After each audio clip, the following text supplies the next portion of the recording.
أهلا ومرحبا بكم جميعا معي في هذه القناة الجميلة.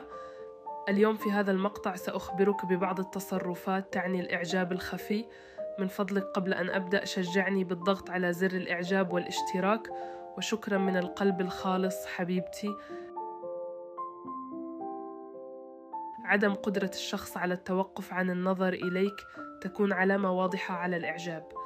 عندما يكون الشخص معجبا بك بشكل خاص فإنه يجد نفسه منجذب لك ويحاول البقاء مركز انتباه عليك.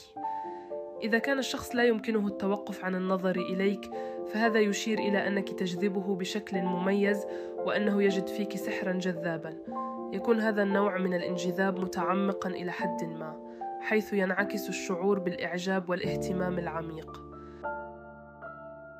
حركات الأصابع عندما يكون الرجل متواجداً مع الفتاة التي يحبها في نفس المكان لا يكون قادراً على تمالك أعصابه أمامها، كما أن تحركاته تكون سريعة عن الوضع المعتاد. طريقة المشي تكون علامة على الإعجاب والحب من قبل الرجل. عندما يرى الرجل المرأة التي هو معجب بها أمامه فإنه قد يظهر تغييرات في طريقة مشيه تعكس الانجذاب والاهتمام. من بين هذه التغييرات يمكن أن يصبح المشي أكثر انتصاباً، حيث يبدأ الرجل في المشي منتصب القامة وبارز العضلات، وذلك بهدف إظهار القوة والثقة في النفس. هذه الطريقة من السير تعكس الرغبة في إظهار جاذبية الرجولة والقوة أمام الشخص المعجب به.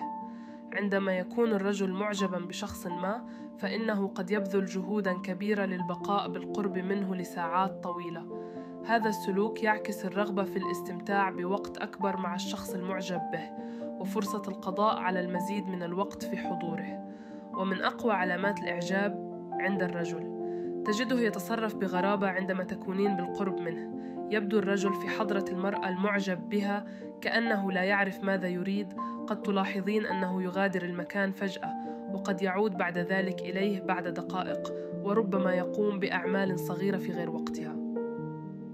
مثل هذه التصرفات تدل على الإعجاب، يظهر كثيراً في الأماكن التي تتواجدين فيها.